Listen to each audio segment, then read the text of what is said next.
If we knew more about our sleep, what would we do differently?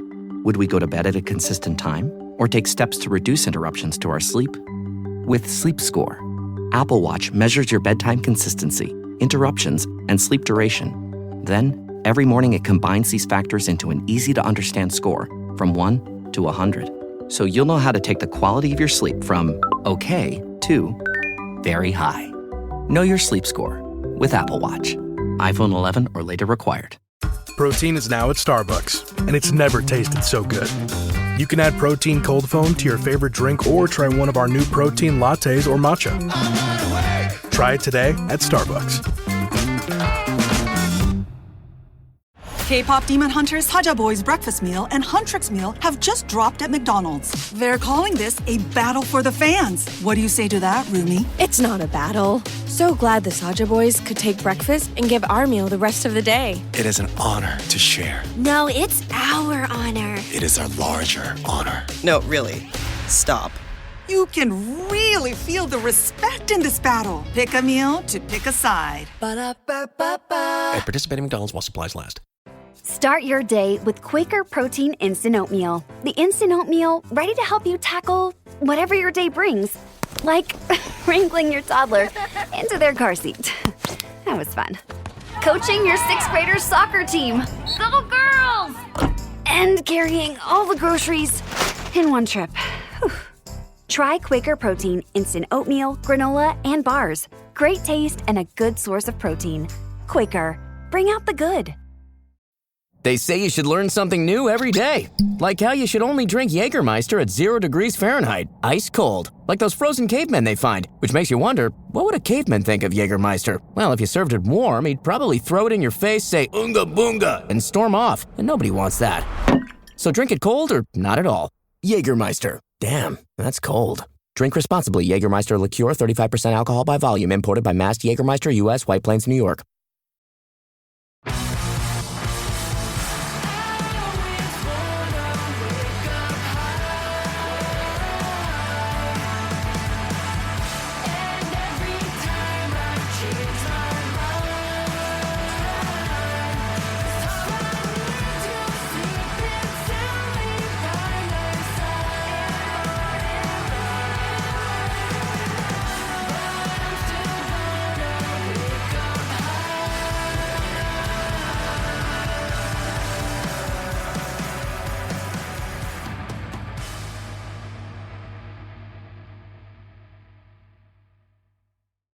Hello and welcome to Islanders Anxiety from Lighthouse Hockey and the Fans First Sports Network.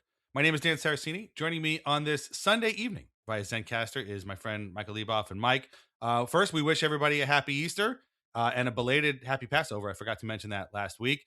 We weren't going to record today because it was Easter and it's a long day for, us and seeing our families and everything like that. But the Islanders threw us an Easter surprise by firing Patrick Waugh and hiring Peter DeBoer as head coach with 4 games left in the season.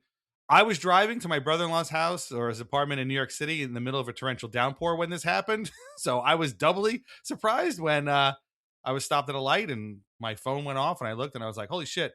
But this was something I think nobody saw coming, least of all Patrick Waugh. And we got a lot to get to tonight. But first, your overall thoughts on the surprise firing and hiring that we saw this morning. The NFL has Thanksgiving, the NBA has Christmas, college football around New Year's, and the Islanders own Easter, right?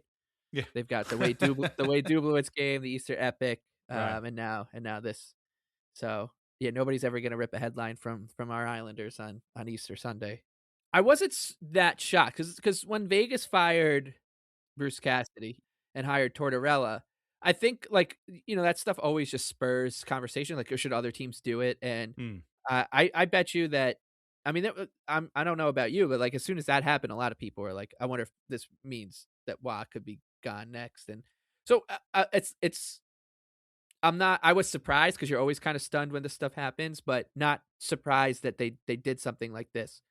And as we'll kind of pick apart the entire situation later on and go through how we got here and all that. But there was a little bit of me that was just sad that it didn't work out.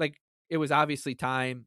Patrick Waugh had seemingly been exasperated and out of answers. I don't know if he ever had answers, but I don't think there wasn't much of an argument you can make that this was not a warranted decision at all. But you're not like prepared for in your life as like a normal human being with family and on an Easter Sunday is like it's 12 o'clock. I'm getting my stuff together to go to my aunt's house with Isla and Emmy and Emily and meeting my parents are there, my couple of my brothers, cousins. I mean, there's like 25, 30 people about to be at this house.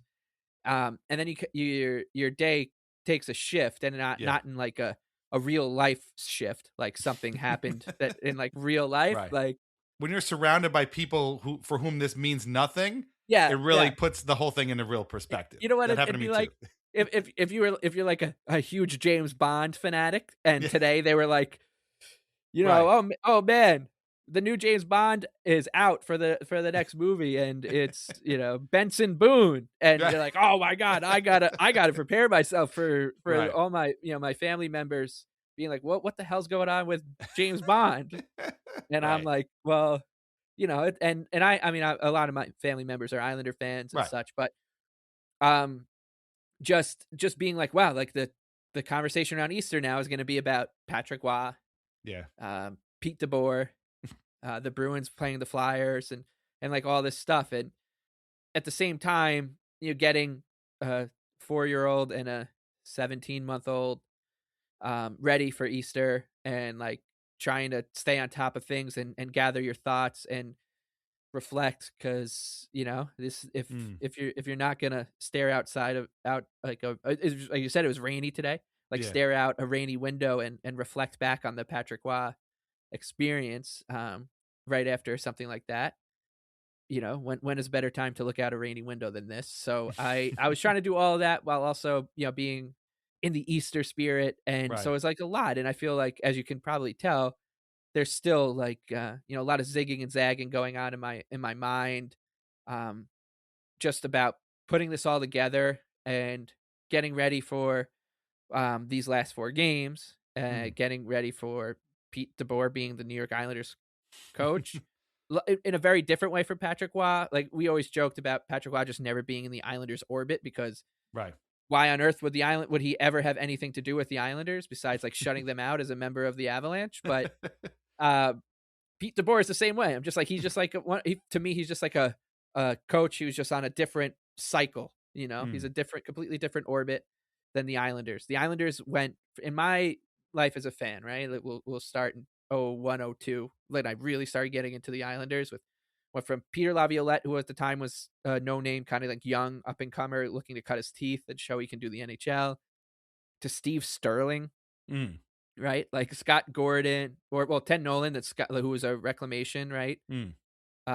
Scott Gordon, and then Cappy, and then things got weird with Doug Weight, and then the heavyweights started to come. Like, so it's still taking some getting used to for the Islanders. You look at their last 4 coaches, whatever it is: Barry Trotz, Lane Lambert, Patrick Waugh, and Pete DeBoer. Those are heavy hitters.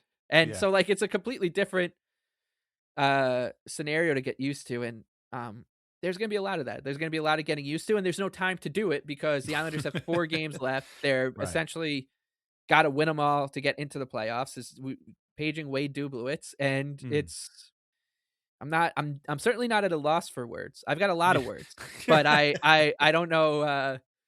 I don't really know how to feel about all of this, because there's a lot of different things. Like, I'm more mad at the Islanders, all of them, top to bottom, than I am excited for this new era. Yeah, because there's still, like, if this happened on the other side of the season, I'd be more excited, right? Right. But because it's still going on, and like there's still a playoff race that these guys are in the midst of blowing, I'm still mad at them, and I'll be like, I'll get to be the excitement part later. Right. About this guy. Right now, I'm still very mad at you. Don't deflect. That's almost like what it is. It's like a toddler deflecting. Right. So yeah, that's where I'm at. Yeah, it sounds about right to me too. I mean, I was at, again, my brother-in-law's apartment. surrounded by some of my favorite people on earth, and all I can do is check my phone and be like, what are people saying? What's going on? Like, what, waiting, talking to you guys, my group chat, talking to people on the Patreon chat. Like, Yeah, I a lot just of kisses on the cheeks and being like, oh, hold on. right.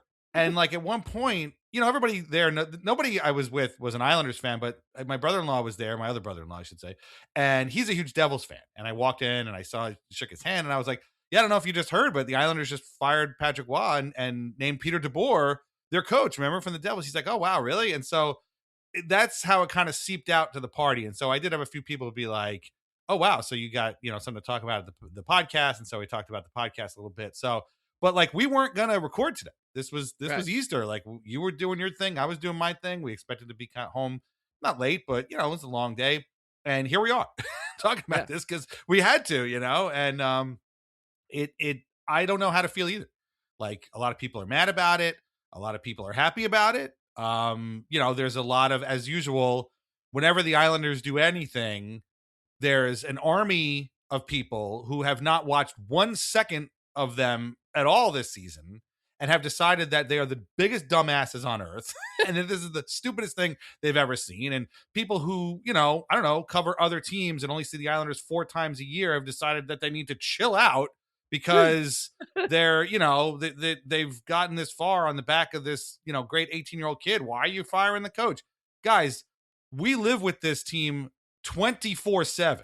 Trust me. There's reasons why Patrick Waugh got fired. And there's reasons why maybe he shouldn't have been fired. But like, we're going to hash them all out. You can't just, jump on r/hockey at Reddit and be like, these guys are morons. Like, there's a little bit more to it than that. That's what I'm saying. And we might, and as Nick Kiprio says every episode of Real Kipper and Bourne Show, we may solve nothing. But there is a lot of elements to this that we need to hash out. We're going to go through them all. And I don't know, we still might not know how we feel at the end of this, but we have a lot to get to. We're not trying to solve anything either. Right. Like, I don't want to solve anything. There's nothing to solve. The only people who could solve are the players and coaches for the New York Islanders. And I think, that was like the thing that ticked me off the most, was just all the, the usuals, parachuting in. And I can't stand it because I thought for the most part we were sort of past that. And yes. And still it's just, what are they, what's going on over there? Like, I don't know. Right. It's just not, there's been a lot of times where I actually had to start today because I was waiting for people to call the Islanders a circus. I was like, this is the franchise that once fired the GM after 40 days and hired the backup goalie to be the GM. And you could have called it a circus. You would have been well within your rights to call it a circus back then. And it worked. So it's like they made the playoffs next year, and Garceau was the GM for the next 15 fucking years. Like, stuff happens, and then sometimes it works and it doesn't. But you probably just learned who Simon Holmstrom is. Who's this number 92 guy playing against the Flyers? That's Simon Holmes. But so there's a lot of that, and I it's almost beautiful that it happened on a big family party, because I don't know, there's something's funny about Easter, right? It's like a holiday for those who celebrate. It's, Christmas is like a movement, right? Like, it's just, you just kind of wake up in the day and you're just kind of taken into the spirit, right? You're like spirited through the day of Christmas or something like that. Whereas Easter, it's much like it's almost like you're, for me at least, like, I don't see much of like my cousins or aunts and uncles between Christmas and Easter, because it's the winter. Nobody was going outside. Nobody's driving on the goddamn roads, and people are going through school. Everybody's sick and all that kind of shit. And then you see each other and you're like, God, I fucking miss these people. I love them all. And when you walk in and like to something like that, everyone's in a great mood, colors, beautiful colors. Yeah. A lot Food of food is good. Food is good. Like, the weather was turned towards the end of the day, so it was like a spring awakening kind of situation. But then I had so many loved ones who kind of were like checking on me, because of this. And that's a funny thing to have happen at an event like this, being like, so like, you all right? Like, no, like, I'm okay. It's almost like I got an offender bender outside. Like, is everything all right?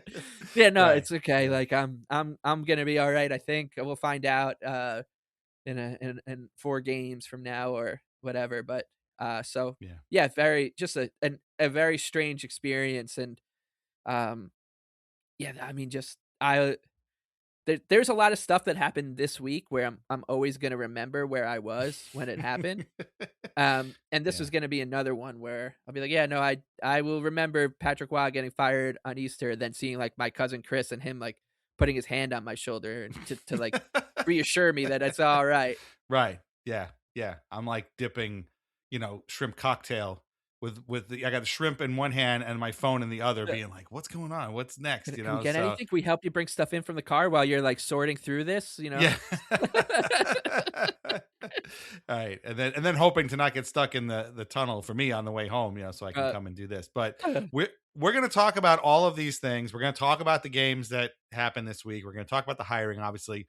We're going to do things a little bit differently. We're going to do that all in the first half. Second half, we will talk about the sort of Patrick Waugh experience that we all have lived through, plus Matthew Darsh's part in all of this. And then we're going to finish with the next games coming up, the four. Actually, we might as well talk about all four, even though we will record next Sunday after the game against the Canadiens. So it's all Islanders today. It's all killer, no filler, as they would say, no shenanigans with other teams. However, I will say now, and I'll remind everybody later, on Wednesday, we are going to put out a special standalone Master Leaf Theater about their high-profile firing from last week. That was a whole lot funnier before this morning, but, we got plenty of stuff to go through for them. I'm sure a couple more things will come out now that they've been bumped from the front pages. So this is going to be all Islanders. We're going to do our special, Master Leaf Theater later this week, and then we'll be back next week to hash out how the first couple of games are going under Peter DeBoer. Obviously, sign up at patreon.com/IslandersAnxiety for bonus stuff, free stuff. You know the whole drill. Any way you can, patreon.com/IslandersAnxiety. Do it today. Okay, let's blitz through these four games very quickly. We're not going to go goal by goal because they were all disasters and we would be here for 6 hours. So on Monday, it was an 8-3 loss to the Pittsburgh Penguins. Incredibly dispiriting. They had a 3-1 lead and they were on the power play. The Penguins scored a shorthanded goal. It was the first of 5 in the middle period. They gave up a bunch more in the third. And basically, this was, I don't know about the beginning of the end, but this was a body blow like nobody expected. And just not the way you wanted to start this incredibly important week. The next night they played in Buffalo. Better effort, but a 4-3 loss nonetheless. They tied it late.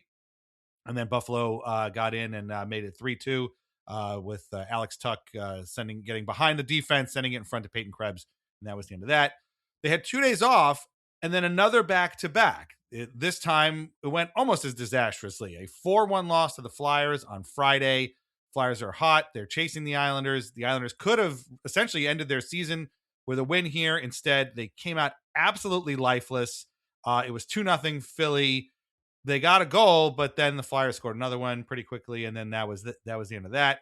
It was 3-0 Flyers, and then the Islanders got one, but they ended up giving up a fourth one in third period.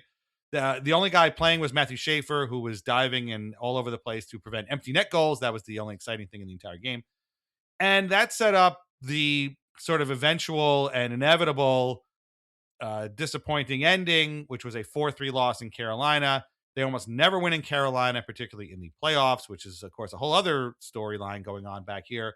Again, not a terrible effort, and they got out to an early lead with a Holmstrom setting up Mark Ekholm for a goal. But the Hurricanes do what the Hurricanes do. They put, 40 shots on the Islanders to their 15. At one point, shots were 31-6 through 2 periods. They didn't have a hope in hell in winning this game, and they didn't, as per expected. And that was your week in Islanders on the ice. Again, dispiriting, disastrous, whatever you want to call it. Not the way you want to go, not a playoff push. As Patrick Waugh said, it's a bad time for a bad week, and it will get worse for him, obviously. Let's talk about these games here. To me, the Penguins game and the Flyers game are the 2 worst ones. I can almost excuse the Sabres game because, I was still mad about the Penguins game.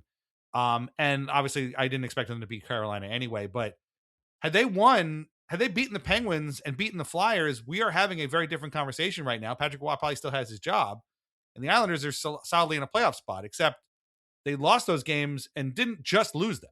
They lost them in the most demoralizing and awful ways that we could have ever predicted. Nobody would have expected an 8-3 loss to the Penguins or a 4-1 loss to the Flyers. And that's what we got. And frankly, I'm still mad about both of them as we talk about this. But what'd you make of this week? What were your worst ones? It sounded like it was from what we were talking before, that you're a little bit on the same page as I was. Like, the Sabres game, I'm not really mad about, and the Hurricanes game, they were never going to win that anyway. Yeah, I think we can just kind of scratch the Sabres game, right? We don't really even need to talk about it much. But the Penguins game, I was there. I was in the building. Thanks to Gavin, our friend, for helping me with tickets. Much obliged. And then that, if there wasn't more news, like if there was if Patrick Waugh didn't get fired today, I think I would spend 45 minutes talking about that Penguins game and being in the building for that Penguins game, because I've been at a lot of Islander games where the Islanders embarrass themselves with their play on the ice. I've seen them lose by 6 or 7 goals. I've seen them go like down 4 or 5-0 in a period. I've seen them play the Hurricanes and just get absolutely dummied, and or just I've seen teams like the Montreal Canadiens come down with basically 10,000 of their own fans at Nassau Coliseum and treat it as a home game. I've seen the Quebec Nordiques fans come down and cheer for the Atlanta Thrashers against the Islanders, or because they were trying to get them to move back to Quebec City. And I've been inside for a lot of games where it's just the Islanders embarrass themselves. I don't know if I've ever been in a game where I was embarrassed to be there, though. And I truly mean that, because there was almost like a badge of honor for you push the Coliseum door open after you just watched the Islanders get absolutely trounced by the old Southeast Division Florida Panthers, and be like, well, we're now 6 points behind whoever we're chasing for a playoff spot, and if we beat the Panthers, who were on an 8-game losing streak, instead of lose 6-1, and watch I don't know, Scott Mellenby score 4 goals, or Stephen Weiss or David Booth or whoever. But at the same time, you're like, what, this is, I'm proud to be here. I'm proud to be an Islander fan. I'll take these lumps. That was a completely different experience. Yeah. Because they're up 3-1. They're on a power play. Yeah. If you just paused right there and said, what are the Islanders' chances to make the playoffs at that exact moment when that penalty was called to go on the power play after being up 3-1? Probably 98%. Yeah. It's really, yeah, this was one of those win probability graphs. Theirs is touching the top of the graph. Yeah. Right? Yeah. And that's a huge game, because it's a team they were ahead of at the time, and they're playing okay. They're not running the Penguins out of the building, but the Penguins look demoralized. Yeah. They score that shorthanded goal. And let me stop right there. When the Islanders got that power play, as an Islander fan is wont to do, my first thought is, well, what's the worst that can happen? Because this is the Islanders, and when the Islanders go on the power play, nothing good generally comes of it. It hasn't been that way for years, decades, right? Since Adrian Aucoin has been running the power play, you haven't really felt good about the Islanders' power play. Right. And that's not natural. And when the Islanders eventually get a good power play at some point, it's going to take a lot of undoing for that thought process to go away. But and I thought, you know what's great? I'm so happy the Islanders have a 2-goal lead instead of a 1-goal lead with our own power play, because a shorthanded goal only makes it 3-2. That was my first thought when the Islanders got a power play. Right. And of course the Penguins score, and then they score again and again and again and again and again and again and again. And I was there with my brother. We were there with our pseudo cousin Frank. I saw Will Stevens in the concourse as well.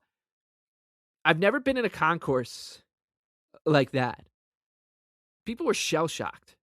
You saw that, their eyes were glossed over in that concourse, being like, what the fuck just happened in that period? And everyone was on the same page. Everyone was so angry at the Islanders. They were so mad at the New York Islanders, the team that they were there to see. And that was a Monday game.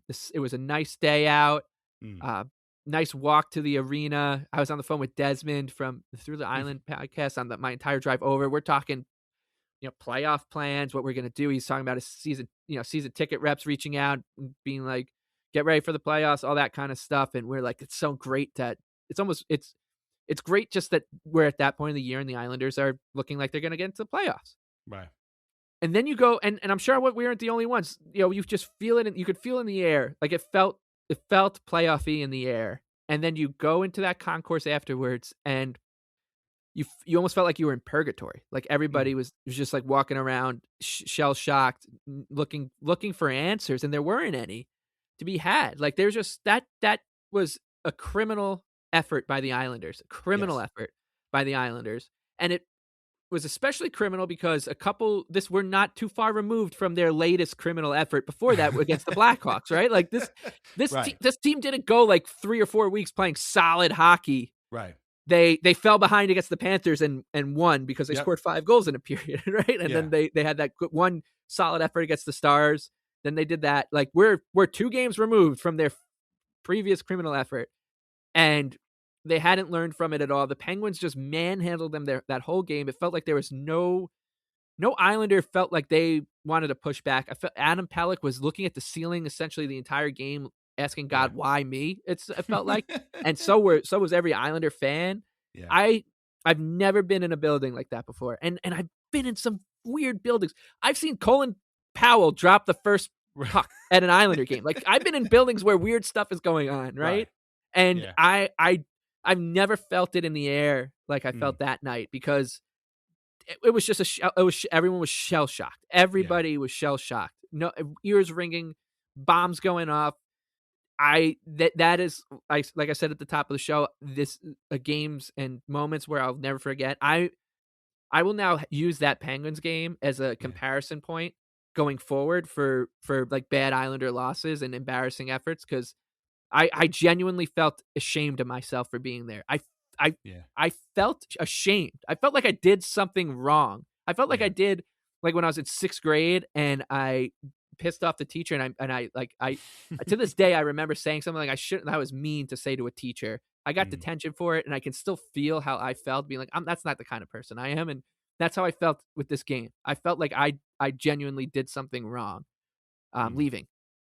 That's not how you're supposed to feel leaving a sports game for the team you're rooting for.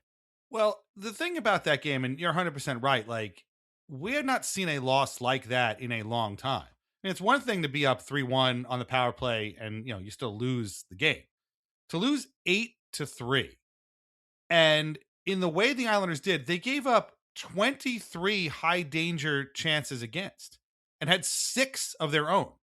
Let me say that again. 23 high danger chances against. That means that essentially the Penguins were on a 2-on-1 for the entire game.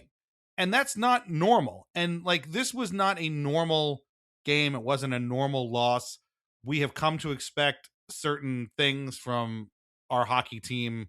We can get on the Islanders' case for losses throughout the years all day, but ultimately there's a certain expectation of like what a team is supposed to look like. There are different ones if you're like an expansion team or, a run and gun team versus a defensive team, whatever. This was like an egregiously terrible way to lose a game. And it felt impotent, really, is what I thought. Like they were just swinging their sticks. We use this phrase a lot, and maybe I shouldn't, because this was what it really felt like. It felt like they had forgotten how to play hockey. Like every time the Penguins touched the puck, they got a 2-on-1 or a 2-on-0 or a 3-on-2, or like they were just literally standing in the slot. At one point, who was it? There was just like one dude, I think it was one of the Mantha goals, was just like standing in the slot, and he just scores a goal. And it was just like, I've never seen anything like it. And I was at home and getting angrier and angrier. And I'm like, this team's defense, and we're going to talk a lot more about this later when we talk about Patrick Waugh, had not been good all season long. But this was like a season's worth of bad defense in one game. And it was at the same time, this wasn't like some Western Conference team that just blew in and, blew you out and, hey, what are you going to do? This was the team directly in front of you. They were 1 point behind the Penguins. No, they were 1 point ahead of the Penguins when they played this game.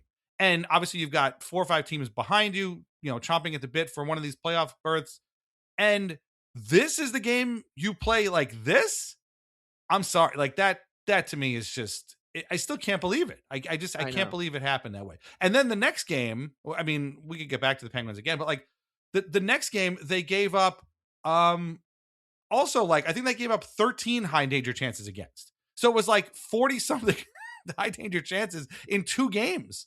like, again, the Sabres game was a little bit better, but like at the end of the day, it's what are we doing out there? Like, what is the game plan? How are you supposed to fix this? I don't know. To me, it was hubris plus fatigue plus, I don't know, arrogance. Like, it just, I couldn't fathom what I watched in this 48-hour span. It was unbelievable. I think hubris is probably the right way to put it, because it was almost like the Islanders were like, "Hey guys, what are you doing? Right. Like, we're What are up you trying to do? 3-1. Right. Yeah, like we're up 3-1.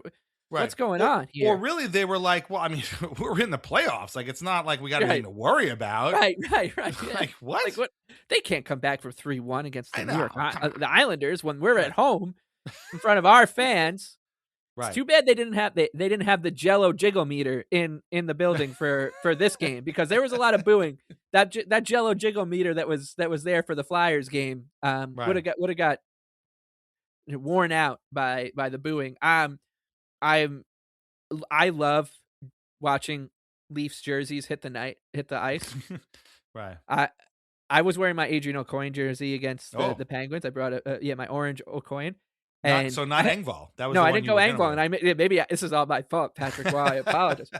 I felt, you know what? I felt like it was an orange night. I just during the middle of I was like, it's an orange. I got to wear an orange jersey, so I went with Aucoin. I actually had 3 different people just like hug me, and my brother was sitting next to me for one of them and being like, "Man, if we only had Aucoin," and me too. Like, I'm like in a stranger's shoulder, like sobbing, and then if I was made out of money and I knew I could find another orange Adrian Aucoin jersey in the condition this one's in, I'm that jersey's hitting the ice, man. Like, I was very tempted to throw shit. We were joking about, like, do you remember when someone threw a shoe at George Bush? Yeah. Right. He ducked. Yeah. I felt like we were joking about, like, this is a shoe throwing game. Like, someone should be throwing a shoe at the Islanders. Like, you should see the Islanders ducking out of the way and just someone's shoe hitting the back of the back of the paint. I felt betrayed. I really did feel betrayed. And here's the crazy part. Like, the Sabres game, as you said, not too much. That's just a normal loss. Yes. Like, it was just a normal loss to a better team. You're on the second night of back-to-back. Right. Normal loss. It was the only thing that wasn't normal about it was what happened the night before. And what's crazy is, like, I felt betrayed. I felt mad at them. I was holding them personally accountable. Most of the time when the Islanders lose and I'm mad at myself for caring as much as I do. This time I was mad at them, and they deserved it. They deserved everybody. If you were mad at the Islanders, like, you had every right to be mad at the New York Islanders, like the individuals and the entity. You thought maybe the anger and the vitriol and the fact that you're squandering a season where 5 weeks ago, maybe less, we're like, this is a team of destiny. This team might go all the way. Nothing's going wrong. This is unbelievable. Pucks are bouncing off of goalies and going in, like post goalie's head in. Right. And you're squandering all that. You think, like, splash of cold water on the face, whatever. It doesn't work against the Sabres. It would work against the next game against an inferior opponent, also at home. Yeah. And I think I'm more angry at them for the Penguins loss. I feel like an idiot. I felt like an absolute idiot after the Flyers loss. I could still feel it in I'm like clenching my fists right now. Like, I'm so mad. And there was another game after that, and I'm still like, I'm so mad. That was another normal loss, by the way. The Hurricanes game was a normal loss. I don't even know about that. Like, the way they started that game, I'm like, what? We'll get to it. But, like, I'm so goddamn upset about that Penguins game, and I am so mad about that Flyers game too. And we can talk about it now, because how on earth how does any of these guys look themselves, like, one another in the eye after that? Right. Yeah. The Flyers game, the Islanders had no shots for 10 minutes. Yep. A Barzal giveaway ends up going to Owen Tippett in front. 1-0 Flyers. 2-0 Flyers. Alex Bump. Both goals in a little over a minute. Patrick Waugh actually calls a penalty. It's so funny that this guy finally called his first ever timeout 2 games before he was fired as coach. Hadn't called a timeout in 2.5 seasons. Now he calls a timeout. Shots are 12-2 Philly. Boos are raining down after the first period. The jiggle meter's in the house. We got the Jello jiggle meter meters in the house. Michkov makes it 3-0 in the second. They have 2 failed power plays. Again, Adrian Aucoin, where are you? Barzell finds JG Pajot in the slot, makes it 3-1. And, the second period was better, and you thought, okay, look, it's 3-1. These guys know the situation. They know they've squandered the first 2 games of this week here. They need this. They know what a loss will mean here to the Flyers. I feel like they can still turn it around because I've seen them come out and, have a good third period, get the game even to overtime, maybe get a point there. As soon as the third period starts, Michkov to Sanheim in space, Rister 4-1 Philly. And that was it. And again, the most exciting part of the game was Matthew Schaefer literally being Superman and stopping the Flyers from scoring empty net goals. 3 of them. Tippett, Christian Dvorak, Noah Cates. None of them got empty net goals because Officer Schaefer was on the case. That was it. It was absolutely dreadful performance. And one of the worst performances we've seen from Ilya Sorokin, a guy who has held the Islanders, one of the 2 best players on the Islanders all season long. He didn't have it. And that's not a crime. Sometimes the goalie's not going to have it, but this team is incapable of winning when the goalie doesn't have it. Sometimes they don't even win when the goalie does have it, as he did, the other games this season. So they threw half the game away, didn't play until halfway through, and then just decided that, yeah, we can win this. That's the hubris again, right there. That's the idea that, well, again, we're in third in the Metro. We got this. It's fine. It's no worries. You guys need to worry. You need to worry a lot about what you're doing out there because that is, you have to. This is another thing that drove me crazy is the idea well, we're not going to worry about yesterday. We're going to play today. Well, what happens when you're losing today to a team that you theoretically should beat? The Flyers now are in third in the Metro because the Islanders have lost all these games. They won today. The Senators won today. They're in the final Metro wild card spot in the East. So the Islanders are outside looking in. And they got 4 games and a new coach to try and figure this all out.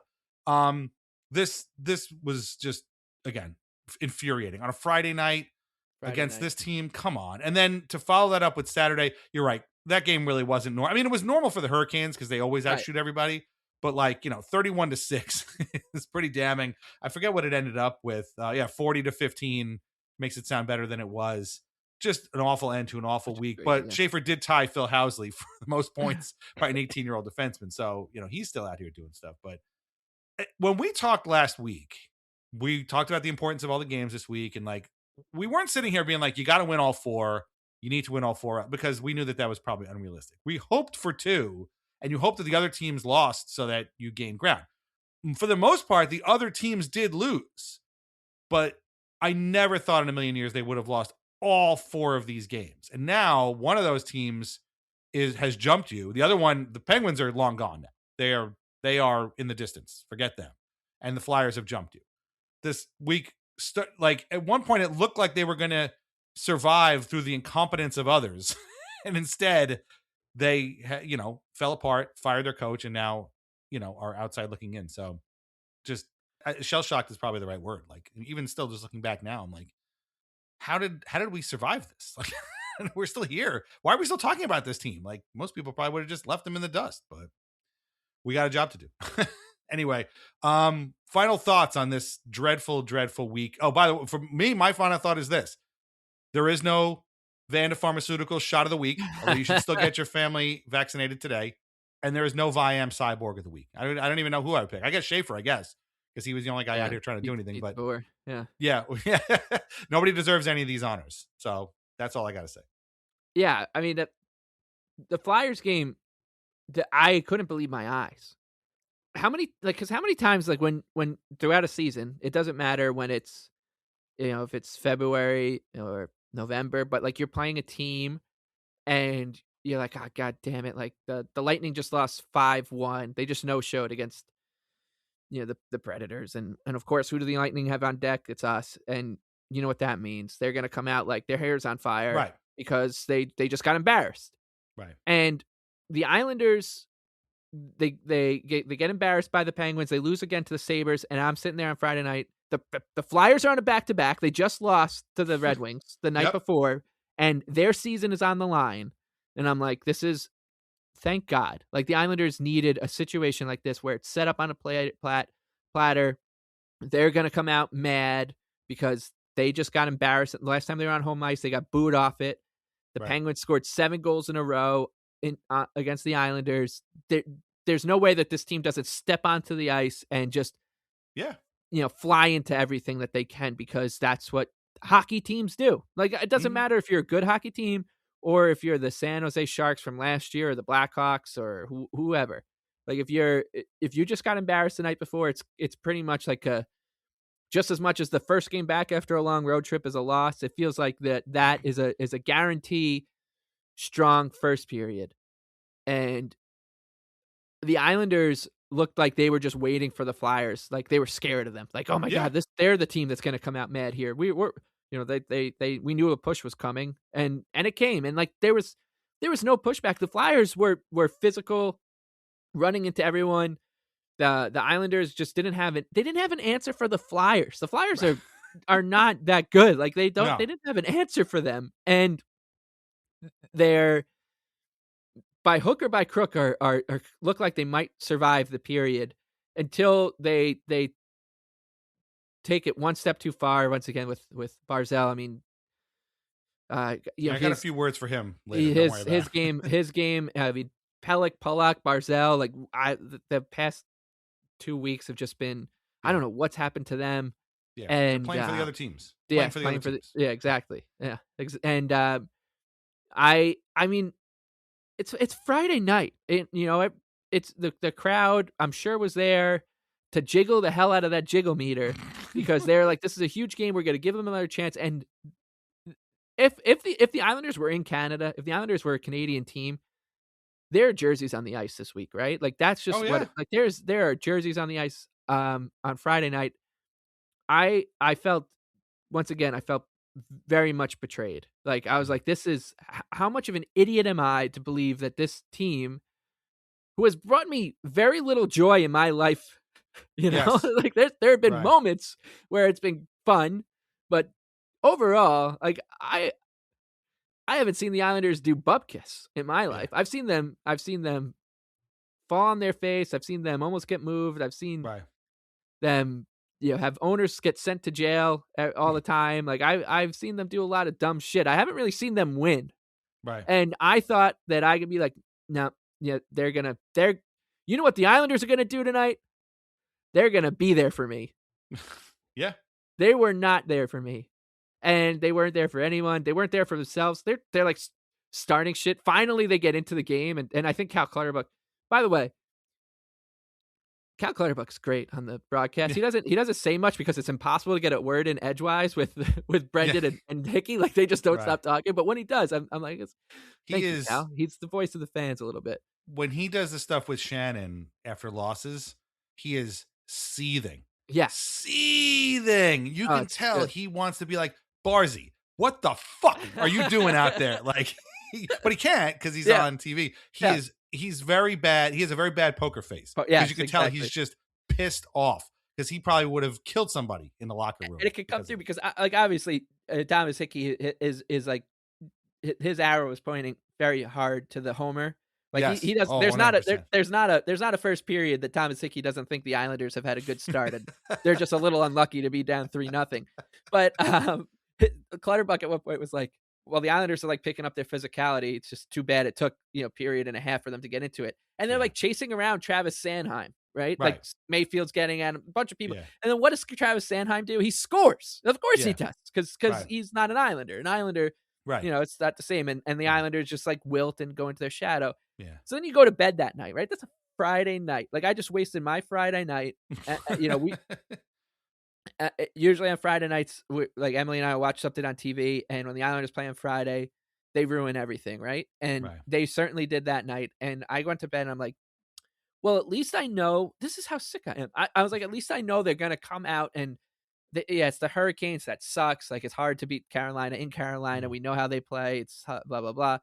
But at least I know that the Islanders are going to give it an effort. Like, they're going to show up and they're going to try to go toe to toe with the Hurricanes. They're going to leave it on the mat because they just got embarrassed if you include the Blackhawks game, 3 out of their last 6 or whatever it was have been embarrassing, like straight up embarrassing efforts. And they would be embarrassing if they happened in January or November, but they became even more embarrassing because the stakes for the Islanders were so goddamn high in all of these. And they were favorites to win all of these. And so I'm like, they're gonna go into Carolina. They're at least gonna try to win one for the Gipper. And they come in, they take a lead, and then they're down 30-5 on the shot clock at one point. Cal Clutterbuck's like, they're down 30-5. Like, the shot clock is 35 right now. And I'm like, yeah, it is. And how many times have we heard the Islanders be like, well, we know the way they're going to play. Like, you know, they do things differently with Carolina. So you're going to have to play this team 4 times a season. So just figure out how to manage it, especially because this game, like, your season's on the line. There was no... That looked like a team who was like a preseason game. You know what that looked like? That looked like the Islanders were a team that had already clinched, and like the Hurricanes were still playing for something really important. And you're like, oh well, you know, what are you gonna do? Yeah, like they just didn't show up for the first 42 minutes of that game. Yeah, I'm almost like, when you put all these games together, the past couple weeks, it drives you up a wall. This one, this is. We've watched the Islanders come up short in like playoff chases a couple years ago, last year, like when they're sort of in the mix and they just run out of runway. The COVID season and other years when they've missed the playoffs. I can't think of one like this where they've choked away a spot, right? Especially this late. This is a new experience. This is a new experience for me. Yeah. Usually they're just out of it. Right. Or they clinch, or they right. they're in there. Or they're out of it and then they motor their way in, much like the 2 semifinal years where they they were pretty bad going into the and then they managed to pull themselves up. Really, just that 2018-19 season is the one year where they just ran with it, and they weren't they had 100 something points at you. So so this is a new. I don't really know. It's like a new kind of anger. It's a new emotion for me to be mad at a. And this happens, right? Teams collapse out of playoff spots in every sport all the time. I just haven't seen the Islanders do it, and it sucks. Yeah, it sucks because you are. I try so hard not to think about it, about being like, oh my god, all they needed to do was beat the goddamn Blackhawks, and they're still in a good spot, right? They could have lost all 4 of these games, but if they beat Chicago at home, they're fine. They're like 50-50 again in. Or had they lost to the Penguins, Sabres, and Hurricanes and beat the Flyers, they would have been in great shape. The Flyers are out. Just the one. right. You just that's all you had to do. Right. And when you brought up something that has been driving me nuts about this team, especially this season, which is that like they don't ever look in the past. So like, oh, we gotta flush it, move forward. It's on to the next game. We can't and you can't change it. Like you can't go back to the Penguins and be like, hey, you want to do that one again? I get that. But what you can do is be like, holy shit, we just got embarrassed by the Penguins the other night at home. Do you guys all remember that? Yeah. Let's make sure it doesn't fucking happen again, and then not let it happen again. Because when I look at these 4 games as a whole, the one thing that is lacking in all of them is just will and effort. Yeah. Like the Islanders looked like a team that just didn't try as hard as the other teams they played against in all 4 of these games. Yeah. In the playoff race. Yeah. Now, we're going to get to all that in a little bit when we talk about the Patrick Waugh experience and how they played under this guy for almost 200 games, 197 games. I think that's a pretty good sample size. But let's move on. So this is the week that was, and it wasn't just these 4 games that led to today's news of Peter DeBoer being hired, but I'm sure it was a lot more than that. DeBoer comes in as known a quantity as you can possibly find. Obviously coached the Panthers, coached the Sharks, coached the Golden Knights, coached the Devils. Jeez, how did I forget them? And most recently the Dallas Stars. Took all of them, aside from the Panthers, on long playoff runs. Took the Sharks and Devils to the Cup final. Took the Stars and Golden Knights to the conference finals in the West. Is the 12th winningest coach in NHL history right now. And he has a record of regular season success, although he hasn't obviously won a cup. He also has a record of being very hard on his players, particularly his goalies. Everybody's been talking about what he said about Jake Ottinger after last year's Western Conference Final. We kind of basically put the loss on him. Not great. To me, as I was just telling my wife before I came up here to start the show, this is the pattern when it comes to NHL coaches. I don't know if it's like this in other sports because I don't know how other coaches work, but this is the tried and true pattern in the NHL. You have the players coach, the guy who's friends with everybody, the guy who's like, just go out there and have fun. That guy eventually gets fired because the team doesn't produce. And then who comes in next? The hard ass. This is the way it always is. You go from Bruce Boudreau to Barry Trotz. You go from Patrick Waugh to Peter DeBoer. You go from Bruce Cassidy, who's also a hard ass, to John Tortorella, who's also a hard ass. That's an outlier there. But the Islanders have had back-to-back coaches that were players guys, that were just go out there, let's go out, try and have fun, let's turn it up. I don't think Lane Lambert was much of a hard ass. I don't remember him putting any kind of strict structure in place or anything like that. And obviously Patrick Waugh, as far as we can tell, had no game plan whatsoever other than play with joy and compassion and be Joe Sakic. Those were his basically, his tenets of playing. Peter DeBoer is going to come in and be a hard ass. And this is their fault. Like this is what happens. This team, and we're going to talk about the roster construction again in a little bit. This team, frankly, isn't good enough to play an open style of game. They can't do it. They're too slow. They're very old. They need structure. And how these players went from playing in a structured system and having a ton of success to forgetting all of that and trying to be open and skate, like it's an open skate, like a junior team, and think that they were going to win is ludicrous. It was never going to work that way. So to bring in DeBoer makes a ton of sense to me because we're going from the player's guy to the hard ass guy.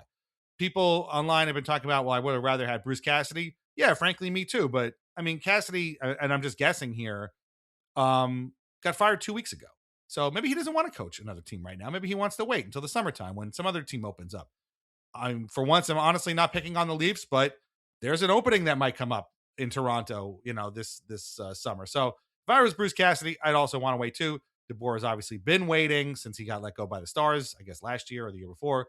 So he's ready. The other thing is, the reports are that DeBoer got a 4-year contract.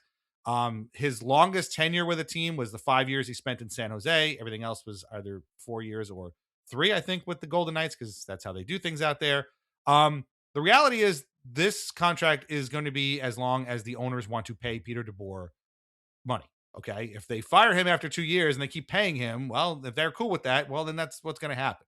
If they do fire DeBoer, then chances are they're going to fire Matthew Darche along with him. So that's another thing. So I'm not too worried about the 4 years on it. But what do you think about the transition from Waugh to DeBoer? I mean, again, this is a time-honored tradition in hockey. Players guy, hard-ass guy.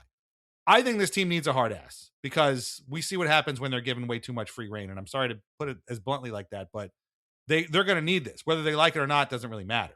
But what do you think about this transition here from Waugh to DeBoer? Yeah, I mean, it's exactly what you said, right? I don't think we've seen, because Trotz wasn't a disciplinarian. He was more of like this is just how we're going to do it. And yeah. I guess Doug Waite to Trotz would have been the other. But once Peter Laviolette, I'm trying to think of the last time we've had an Islander coach who comes in with and Laviolette's reputation obviously wasn't built until right after he left. But it's been a long time for the Islanders to have a head coach who's come in here and been everyone being like, ooh, here comes the drill sergeant. It's also you're getting a guy who, as you said, right, as much a known quantity as you can get in terms of Peter DeBoer's track record, what he gets out of his team, what he wants his teams to do. He's a good X's and O's kind of coach. He's not going to be talking about joy and compassion. He's going to be right demanding results and that. And it's such an awkward time because there's 4 games left of the season. They essentially need to win all 4 if they're going to make the playoffs. That might not even be enough. Right. It should be, but he's got to come in here. He's got a Monday, Tuesday, Wednesday to find out who Mark Gacombe is, and then get the team to win 4 games on the spin to get into the playoffs, all at home.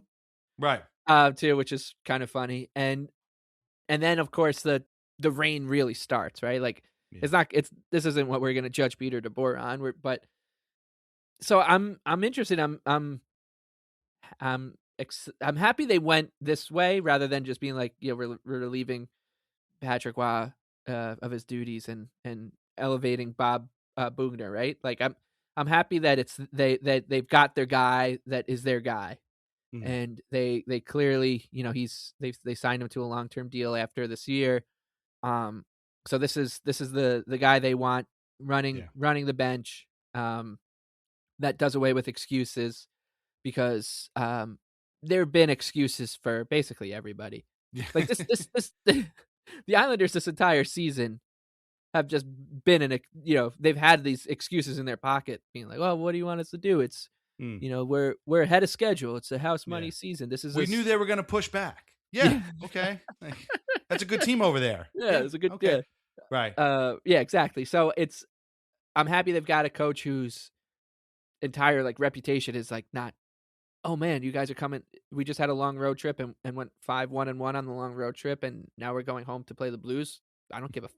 Like you better play hard and better win. Otherwise, it's gonna be hell to pay the next day." So it'll be nice to have that kind of coach, because it's not been the way for a while, and I am mad at these guys. So I want them to I want them to have to go through the paces, because they deserve it at this point.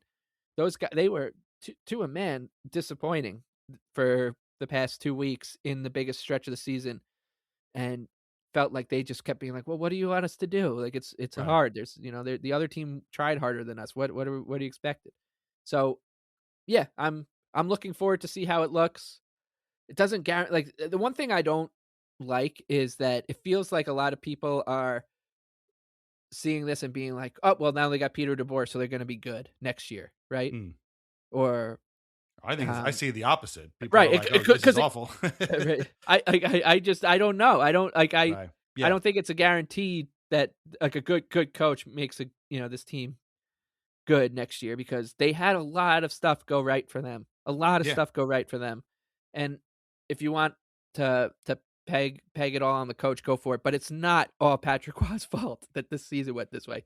It's Patrick Waugh wasn't going out there and being like, "Hey, Adam Pelech, I want you to become like the worst version of yourself over the last couple weeks of the season." Or Matt Barzal. You know what you should start doing a lot all of a sudden out of nowhere is passing the puck to the other team at the offensive blue line and springing them on 2-on-1s. And Emil Heineman is like giving the puck away every time. Like there's a lot of blame to go around. And these are the players next year. For the most part. Like these guys will be back. Right.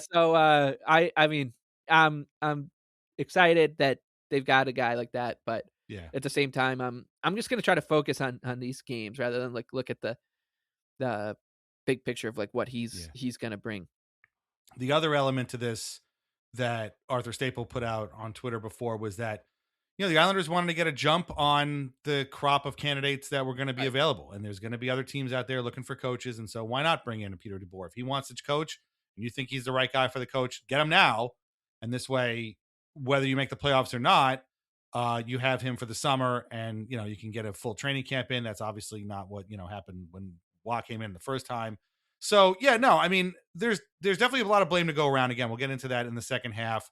I do like that he's going to come in with structure, and they're going to play, I assume, like a real hockey team, as in not giving up 23 high endangering chances in the same game to the same team that they're behind. My thing is, again, this is what you get when you play for a player's coach and you stop getting results. And like if you're winning and everybody's having a good time, that's fine. Once you start losing, particularly at the wrong time of year, they bring in the hard ass, and now he is here. Like I said, I wish I had been able to go back and like listen to our Patrick Waugh episode, because we're again mostly shocked. Like, why is Patrick Waugh even here? How does he even know the Islanders are still in business? Like, that's so weird. So I'm not going to sit here and be like, this is a terrible signing or this is a great signing, because we don't know. We got to find out. We don't even know. I mean, yes, I think most of the team is still going to be here next year, but there will be changes, I'm sure. Maybe some guys are here, some guys aren't. I don't know, but I'm interested to see. The other thing I see about DeBoer is like, oh, he's terrible with young players. This is a terrible move for the future. These future kids, this is terrible. What is Darsh thinking with these young kids coming up? Okay, so like Robertson, Harley, even Ottinger, Wyatt Johnson, like these guys all are terrible. Like they all came up through the star system under DeBoer. So I'm not buying that either. Again, we don't know. This could go absolutely terribly. And then again, in some case, there's a chance that both DeBoer and Darsh are shown the door, in a year or two. We don't know. Maybe it goes great. And like, this is the team that Peter DeBoer finally wins a cup with. I don't know. Paul Maurice was not considered a great coach when the Panthers hired him. I remember distinctly a writer for The Athletic, the same guy who wrote about the lose-lose Bo Horvat trade for the Islanders and Canucks, saying that the Panthers hiring Maurice was like the worst thing they could have ever done. And, 3 trips to the cup final later and 2 cups later, I think we could all agree that hiring Paul Maurice was a pretty good move for the Panthers. But again, before that, he did not have a reputation as like a cup winning coach. Like he went to the one final and that was it. So maybe this works out sort of like that. We will have to wait and see. And again, they wanted to get a jump on it. We'll see if it's the right one. But there's a ton of blame to go around and a ton of reasons why Peter DeBoer is here right now and why Patrick Waugh is fired. We will get on the other side of this break. We will talk about the Patrick Waugh experience, our 2.5 years as watching him as Islanders coach. Talk about some of the reasons why he was let go and whether or not his boss, who was foisted upon when he came here, how much of the blame he shares, which I think is the answer is probably a good portion of it. So meet us on the other side. Thanks. And now a word from our sponsors. VintageIceHockey.com. Over 100 classic hockey logos on t-shirts, jerseys, hats, mugs, and more. Long Island Ducks, Albany Riverettes, Danbury Trashers, Kentucky Thoroughblades, and so many more. Plus a full line of Islanders Anxiety merch with our portion of the sales going directly to the Center for Dementia Research. These incredible items cannot be found in stores, so shop VintageIceHockey.com today. Relax, sit back, and enjoy wine from The Pinot Project. Rosé, Pinot Grigio, or a Pinot Noir that was named a Best Buy by Wine Enthusiast magazine. These wines are delicious, affordable, and available at area wine shops and at UBS Arena. Learn more at thepinotproject.com. And please, drink responsibly. USAA knows dynamic duos can save the day, like superheroes and sidekicks, or auto and home insurance. With USAA, you can bundle your auto and home and save up to 10%. Tap the banner to learn more and get a quote at USAA.com/bundle. Restrictions apply. Refreshing Wild Cherry Cola meets smooth cream. The treat you deserve. Pepsi Wild Cherry and Cream. Treat yourself. Springfest is happening now at Lowe's. Keep the spotlight on your yard with Stay Green Premium 2 cubic foot mulch, 5 bags for $10. Plus, when you want more help indoors, get up to 40% off select major appliances that help you supercharge your chores. Our best lineup is here at Lowe's. Valid through 4/22 while supplies last. Selection varies by location. See Lowe's.com for details. Mulch offer excludes Alaska and Hawaii. Ever feel like your brain just won't click? Onnit Alpha Brain is a daily supplement engineered to support memory, focus, and mental speed. Made with science-backed ingredients, Onnit Alpha Brain helps you lock in, tune out distractions, and stay sharp. See what your brain can really do. Visit onnit.com and shop Alpha Brain to unlock your next level. That's ONNIT.com. Chronic migraine is 15 or more headache days a month, each lasting 4 hours or more. Botox, onabotulinum toxin A, prevents headaches in adults with chronic migraine before they start. It's not for those with 14 or fewer headache days a month. It prevents on average 8 to 9 headache days a month versus 6 to 7 for placebo. Prescription Botox is injected by your doctor. Effects of Botox may spread hours to weeks after injection, causing serious symptoms. Alert your doctor right away, as difficulty swallowing, speaking, breathing, eye problems, or muscle weakness can be signs of a life-threatening condition. Patients with these conditions before injection are at highest risk. Side effects may include allergic reactions, neck and injection site pain, fatigue, and headache. Allergic reactions can include rash, welts, asthma symptoms, and dizziness. Don't receive Botox if there's a skin infection. Tell your doctor your medical history, muscle or nerve conditions, including ALS, Lou Gehrig's disease, myasthenia gravis, or Lambert-Eaton syndrome, and medications, including botulinum toxins, as these may increase the risk of serious side effects. Why wait? Ask your doctor, visit BotoxChronicMigraine.com, or call 1-800-44-BOTOX to learn more.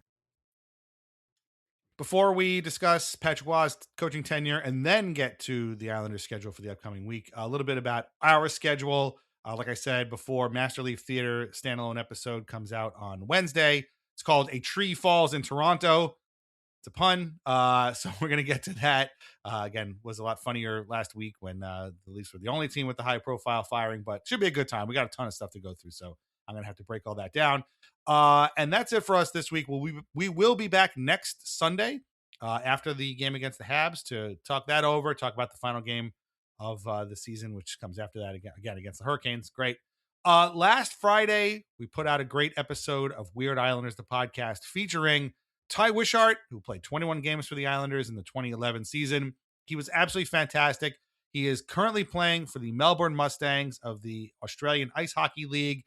He tells us how he went down to Australia and he called in from a beach in Australia that sounded amazing. I can't even imagine what it looked and felt like being on the beach, but it was great. He was terrific. And we tell you how to watch the Australian Ice Hockey League if you're interested. And, if you want to follow the Mustangs in their, quest this year to re-win a championship. Ty won a championship with them in 2023 when he was a defenseman and the team's director of hockey operations. We talk about that as well. So check that out from last week. I know it was a holiday weekend, but if you didn't, check it out because it was terrific.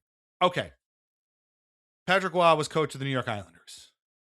That's one of the strangest things I think we could ever talk about and say, this was a guy, we talked about this when he was hired. This was a man who existed on a different plane of existence from the Islanders through most of his playing tenure. Obviously, he, played against the Islanders in the 1993 Prince of Wales Conference Finals, but that was a long time ago. With Colorado, they were playing one sport. The Islanders in that era were playing a completely different sport. He was brought in as a surprise. He was out of the league for 10 years. Lou Lamoriello brought him back. Lou loves the Montreal Canadiens. I'm sure he felt there was some sort of aura about bringing Waugh in.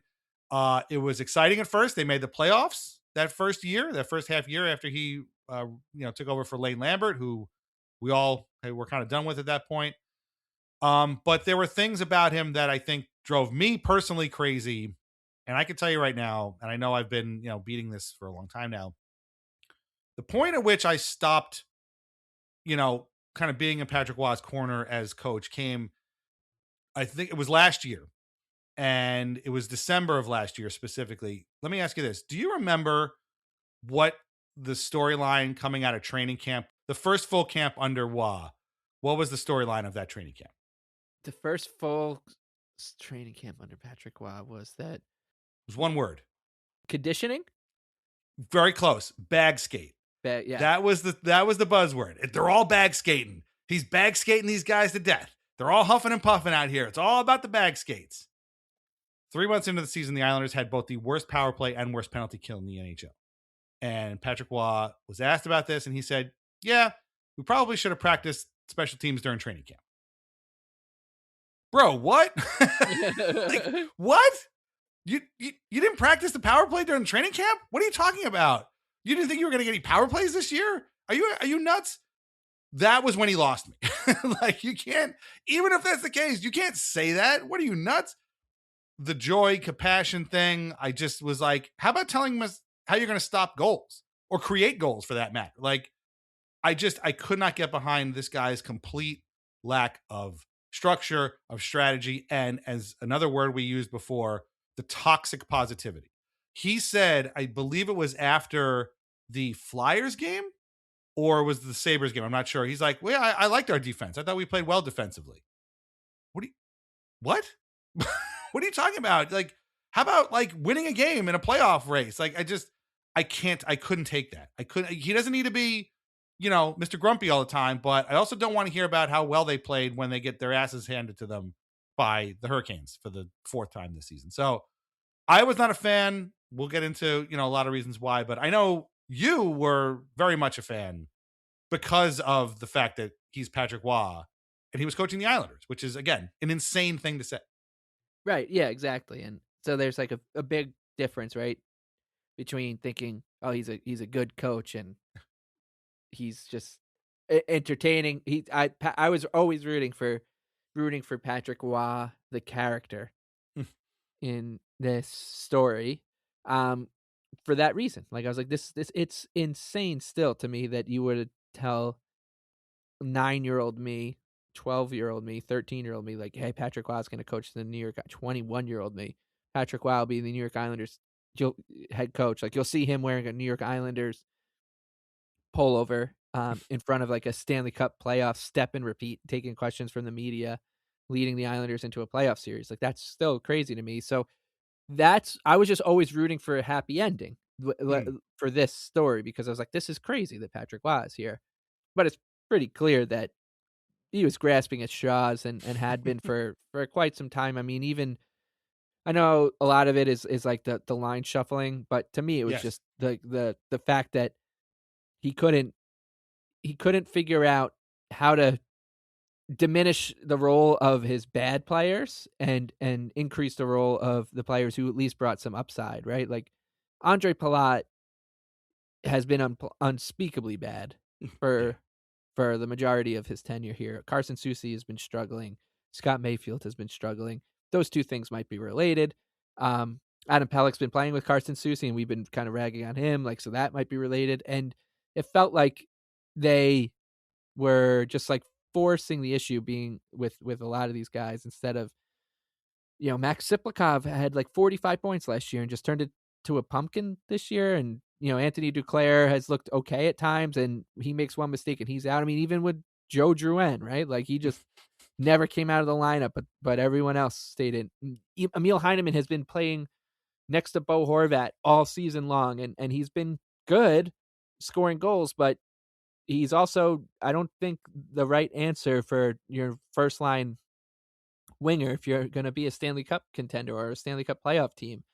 And so it's been like this weird, and a lot of coaches like this weird stubbornness, like where it's like you pick and choose like where you're stubborn. Like I'm not going to take Andre Palat out of the lineup, but I'm more than okay with taking Anthony Duclair or Max Shabanov out of the lineup. And I'm happy to take, Simon Holmstrom or Cal Ritchke and move them up and down the lineup, but I can't do that with Emil Heineman. And so yeah, there's a lot of like X's and O's stuff, but I'm sad because I wanted Patrick Waugh being the New York Islanders head coach to have a much cooler.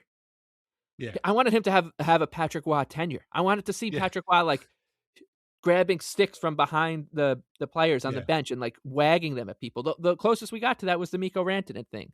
Yeah. And I was like, this is a rallying moment. And you wanted to move, you wanted to circle the wagons around that moment. And we just didn't get enough of that. And, it's a shame because I thought that it was going to be cool. And one thing I want to point out, and actually, what, I'll save this point for when we get to Darsh. But I thought when Patrick Waugh was like talking up like how he wants his team to play and he wants to speed and relentlessness and all that, like it was just weird because it just never translated. Maybe in that first year when he came and they got like the new coach bump, maybe it looked like there was some semblance of a game plan and everyone was kind of pushing in the right direction and there would be like fits and spurts of that during his tenure, but it just never seemed to like catch on. This team never like really formulated and under him. And it's a shame because it would have been fun to watch like Patrick Waugh at a Stanley Cup parade on the microphone, talking smack, but we just never got that. And then too bad. Yeah. And that angry kind of like, super high temper Waugh just doesn't work here anymore. Like he's just not that guy anymore. Now he's the guy who tells you how great their resiliency and defense was in a game where they lose 7-4. Like it's like that he just doesn't exist anymore. He's not there. And your point about the style he wanted to play was something I wanted to get to. And again, we're going to get to Darsh, I promise. But like, it occurred to me just recently, actually, that Waugh coaches this team like a junior team. He plays 2 or 3 of his best guys like 30 minutes a night, and he hopes that their goalie makes one more save than the kid at the other end of the ice who next year could be working in an insurance office. Like, that's the way Waugh coaches. There's no, if you ever watch junior teams play, like a lot of times they don't play defense. Like, the defensemen are getting worked over by these kids that are going to go in the first round next year. That's the way it worked. And like, I see a lot of people being like, wow, look, they overachieved this year. I mean, look at what they've done. Look at their record. Yeah, their record is buoyed by the fact that you had 2 guys doing things that had literally never been seen before. Ilya Sorokin's numbers, and I don't know what they are now after 4 straight complete washouts, but like for a time, his numbers were Hasek-esque. Like his goals saved above expected were in a stratosphere that nobody had ever seen before. He was doing things that even Connor Hellebuck didn't do last year, and he won both the Hart and Vezina trophies. Like, that's crazy. And obviously Schaefer goes without saying. Like, Schaefer's doing things that haven't been seen since Bobby Orr, Phil Housley, Brian Leach, like these types of people. Those were the 2 of the guys that were driving the bus, Bo Horvat and Matt Barzal being the other 2. And then, those are sort of like the 4 main characters, I think. If this was a movie, those are your sort of 4 main characters. And then you have a bunch of supporting characters underneath them. Like Heineman had a couple of, a good stretch there in the beginning, went completely cold. David Riddick had a couple of good, months back in November and December when Sorokin was kind of hurt a little bit. I think Simon Holmstrom's had a good season, but he just kind of like is kind of a snake, like in the weeds. He pops up every once in a while, but sometimes he's just sort of quietly effective out there. I think JG Pajot's had a pretty good season, and Adam Pelech, I think, has had a pretty good season too. Hell, we'll even throw Tony DeAngelo in there, whose absence is being felt very strongly, as you can all say. So, that's like what, 10 or 12 guys. So, I mean, remember that month that Anthony Duclair was like the best player on the team, when they were out in the West Coast. So like, that's like 10 or 12 guys that have had like significant addition, points on this team when they were really, really good. That leaves another 10 or 12 guys that have either been average or well below average. You mentioned Palat, you mentioned Susie. Braden Shen has been producing points, but his underlying numbers are terrible, and he's too slow. He can't even get out of his own zone half the time. It's kind of crazy. I don't think Casey Cizikas has been bad, but I don't think he's been good either. Same with Ryan Pulock. They've just been sort of like guys. Like, they're just there. Scott Mayfield is what Scott Mayfield is. A guy who hits big and has 0 defensive awareness whatsoever, And so, like, just go down the lineup. And then there's the guys who keep coming in and out. Shabanov, Siplikov, all these other guys that are, Gekholm, McLean, like, they haven't really accomplished anything. And so I think this was a case of Waugh wanting to coach a team he did not have. The team he had wasn't built for the one he wanted to coach.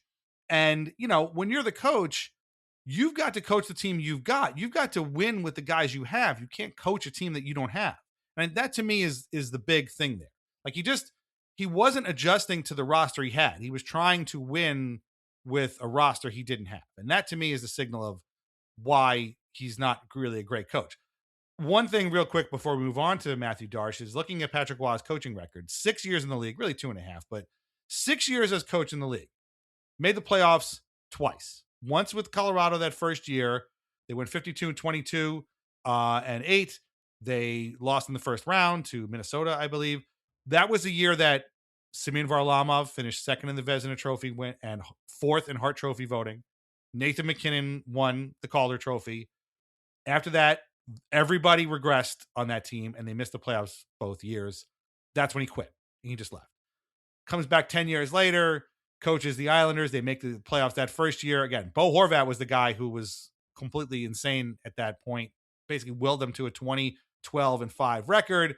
They get wiped out in 5 completely worthless games against the Hurricanes. The only way they got a win was in overtime with the Matt Barzal, Robert Bortuzzo connection that will never, ever be seen again. And that was it. And then after that, diminishing returns. Again, just nothing right there. So, like, I get we're going to talk about Darsh right now. I get that people have problems with the roster, and there are a lot of them. But at the same time, I don't think that Patrick Waugh is some sort of like unicorn diamond coach that needs to be held on to by all means. Like, I don't think he's that good a coach altogether. Maybe in junior when you can get away with those bad habits, but in the NHL, if he doesn't have a Vezina Trophy, I mean, this year he had a Vezina Trophy candidate and he still couldn't win enough games to get the team, finally into the playoffs. So I'm okay firing Patrick Waugh because I don't think they're going to be losing much. Now, if he goes and, coaches some other team that does have a roster like that, well, then that's the way it was. And, then we could all have it out with Matthew Darche. But to me, I have no problem firing this guy because I just didn't see anything in him that made him a great coach other than telling stories about Larry Robinson and Joe Sakic. I don't know. That's about it. So yeah, exactly. The experience was fine, but he just, if you switch his name and Lane Lambert's name, right, you're just like, this guy should have been out. If his name was Pat Roy from Cranston, Rhode Island, or Sault Ste. Marie, Ontario, do we have people like being like, how could you fire this guy? You're crazy. I don't think so. It's a shame because it would have been fun to have a legend then like fall in love with because it seemed like he originally like fell in love with it here and loved the fans and being like, wow, it's pretty cool that Patrick Waugh like is getting to know what the Islanders are all about and for the first time ever, despite playing in the NHL for 20 exactly years. Right, like it just felt cool and it was a I mean the Islanders are a long way from being a fairy tale team. So I should have seen this coming. That thing, like, but I will say, congrats to Patrick Waugh on being the fourth winningest coach for the Islanders and the fourth longest tenured coach of the New York Islanders. Fourth winningest coach, 97, 78, and 22. Well behind Barry Trotz in third place at 152, 102, and 34. And games played. He is also fourth. He is 6 games ahead of Mike Milbury. So you got that going. 197 games is kind of weird too. Like, it's just like, couldn't get to 200, but there you go. So we've been teasing it this whole time. What does Matthew Darche have to do with all of this? Well, a lot, because this roster has a lot of problems. All those slow dudes, a lot of them are on, or I shouldn't say a lot of them, but a number of them are on him. Specifically, the 3 guys that have been the targets for most of the fan ire. Palat, Soucy, and Schenn. Schenn, again, he's producing, but he is redundant on this roster, and his underlying numbers are absolutely dreadful. And dreadful would be a good way to describe both Palat and Soucy. Both of these, well, I should say Palat and Schenn are both signed for next year. Soucy is a UFA. He will probably be gone. They gave up assets for these guys. That is a huge problem. And if the idea was to play what Patrick Waugh wanted to do, then Matthew Darche blew it. Like, he absolutely blew it, because that was not the team that he built for his coach. If the idea was to, put together a team that could make the playoffs, I think this team has enough talent on it to do that, but they're going to need to completely change how they play. And to me, this is equally on both. Actually, it's a 3-way thing. We'll get to the third half or the third part in a minute, but like, I feel like there's this kind of idea out there that you either think it's the coach's fault or the GM's fault. It's everybody's fault. Like, the way that the guys that Matthew Darche picked up are not helping.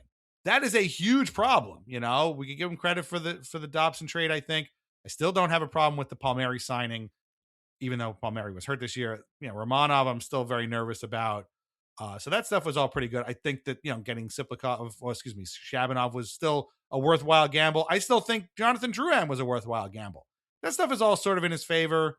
How many points you give him for each of those is up to you. But that being said, when you trade for 3 guys at or near the trade deadline and none of them do much to really help, that's not a good look for a first-time GM. And he is not getting a ton of credit, or he's getting a ton of heat, I should say, from the fan base. Where are you on Darche's, fingerprints on the firing and really the season as a whole right now?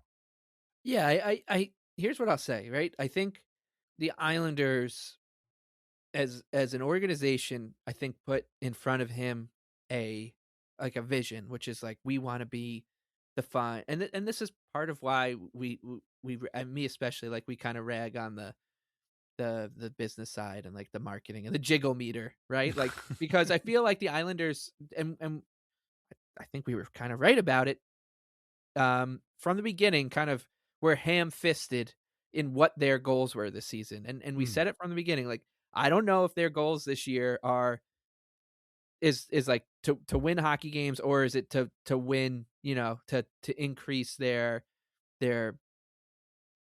cool, like how cool they look, right?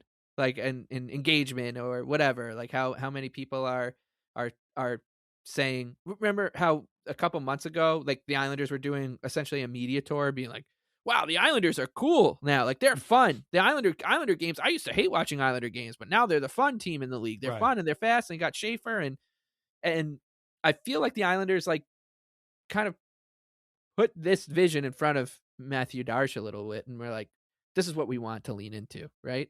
And that to me screams like the team was not like, yeah, no, you don't need to worry about going for it. You don't have to. Like there was no impetus, it almost felt like, to go for it. And finally, when the Islanders had shown like, hey, like this team they're getting this amazing goaltending. They've got Schaefer. They're getting breaks. They're 10-0 in overtime. Right. Like they could do this. This is a season to take swings. The swings were missed. Like he swung and missed, and it's frustrating to me because I feel like the Islanders had an opportunity to be proactive this entire season by finding guys who could, picking guys up off waivers who could fill in the sixth defenseman role. So you're not panic trading for Carson Soucy, who clearly didn't work out. I don't even hold Matthew Darsh like in any contempt for making that trade, because I'm like, they needed a NHL defenseman. They needed an NHL body. They got one. He didn't work out. I can almost excuse it. The Palat trade is a complete unforced error. Our initial instinct was like, this trade doesn't make any sense. And then we were kind of like talked off of that. And we talked ourselves off of it. And now we're like, he did score in his first game against the Rangers. Did. So yeah, right. That's true. And then now it looks like just complete unforced error. The Shen trade, who knows how that's going to, I can even like leave that one to be determined. It feels like he to me has not covered himself here in glory. And you could go back to the GM search too, right? The Islanders, they didn't handle that very well. There were all these weird leaks, and it felt like they were almost like focus grouping who to hire. Like they're like, the Islanders it's Kenny Holland. Ken Holland, yeah. And then you're like, what? No. Yeah. And then like, oh, never mind. That's Mark Bergevin. What? And then finally it's pretty clear, and I know like Matthew Darsh wasn't their first choice. Like he wasn't. Right. And you can, I guess, kind of see why. And this is a guy who's been passed over for other jobs, and that doesn't mean he's not going to turn it around. This is his first year as an NHL GM. I'm not saying that at all, but I will say that like it felt like the team was like propping him up as this like new fresh faced guy. Yeah. And he's going to bring like this new kind of cool look to the Islanders. And the only that didn't happen. Like it just didn't.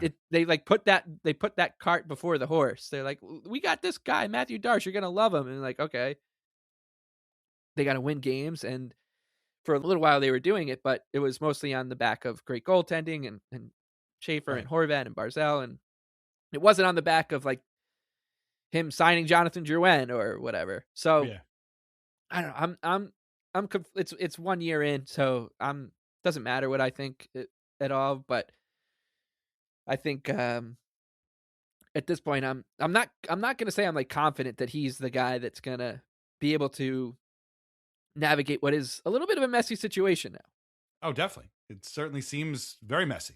Yeah, and a lot of that messiness is his own doing. Like there's like some of it is not, but there's definitely some of this mess is like, yeah, you got to clean it up. And he's now, he's all in on a coach. So like that excuse is gone. And yeah, I don't know. Like I feel like the team felt like he was skating by because the team was being lauded for being cool and fun. When you and I, even like throughout this entire season, were like, yeah, this is good. Like they're winning games, but are we really sure like how this is going? Like these other teams are not that far behind them, and they're like one losing streak away from this all going pear shaped, and boy did it. And and it, I don't know, it feels like he deserves part a good chunk of the blame for how the season has gone, and I don't know. I feel like the team like I know I understand that like you got to do it, but like even today when I was watching the Wild Red Wings game, and like it went to the commercial break. The commercial I got was for the Islanders, so like buy tickets to the Islanders for season tickets. And it was like some random dude on WFAN being like, New York is now an Islanders town. I'm like, you're showing me this commercial 22 minutes ago. They fired their coach. Like, like we're like, they really put the cart before the horse. I feel like in all facets of the team this year. And I think that was a directive from above. Be like, hey, let's get ahead of this before it, it nosedives, because we'll get these people all in on the, on season tickets or whatever. Right. If, lock them up now in February when we're still on the Empty Netters podcast and Paul Bissonnette is calling us, you're cool. Right. Yeah. I mean, there's definitely also an element of ownership being kind of, I mean, I wouldn't put absolutely too much blame on them, but yeah, no, you're right. Like the way the search was done, I will say this, whether you're in on Darsh or completely out, I will say this, and I talked about this in our little group chat.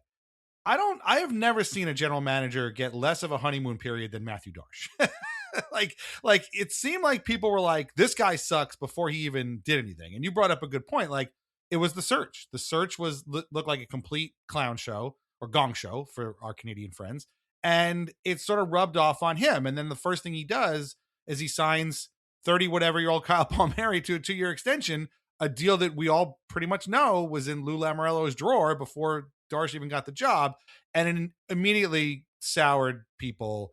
And he has just not gotten any of the goodwill back. The trades didn't really help. Again, we gave those trades a lot of runway. We talked off, we started hating the Palat thing. We kind of walked it back. Now we kind of hate it again. The Shen thing didn't help. And now this. So he is burned, he didn't have a ton of goodwill to start out with, and he is burned through most of it. There are people that are still on board. I'm not saying that he's completely, the fan base is completely turned on him. Not that at all. But there are some that have and never really were in on him. And that seemed a little unfair for a while to me, because the guy is in his first year and you got to give him a chance to kind of figure things out as they go along. But like you said, the coach excuse is now gone. I will get to it in a little bit, but like if they miss the playoffs, that's bad. Like you're going to lose even more people. If they have a bad summer, you're going to lose, and they sign a bunch of guys that don't seem to fit. That's going to be even worse. If they, come out of it, they only have a first round pick, then no picks in the second and third, and then, fourth, fifth, sixth, and seventh. If that goes poorly, you're going to lose even more people. So like, this is a guy who is in his first year as an NHL general manager after years and years of being an assistant GM, obviously for a very, very successful Tampa Bay team, that is teetering on the edge right now of a fan revolution. It's going to be like calling for his job. I mean, I don't know how close we are to billboards out alongside the, Cross Island Parkway. I don't think we're that close yet, but he didn't start out on great footing. He has only chipped away at it so far. And now there's even worse and there's even less. And like you said, I'm with you. Like, listen, it's the first year. Some of these, Palat is an unforced error. I can kind of buy the Shen thing. I thought the Dobson trade was really good. Obviously, this draft was really good. That still got super high marks. Eklund, Aitchison are still very much, a bunch of other guys are still very much on him. So that might all work out.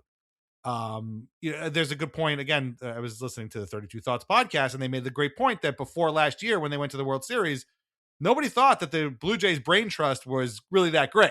And now, they just got re-signed, I think, to extensions because of that last year. So anything can turn around. Again, Paul Maurice, like I said before. So, but at this point, there was a lot of questioning about Matthew Darsh, and I think he's earned it. Another group, so we got Roy, definitely shares a lot of the blame. Darsh definitely shares a lot of the blame.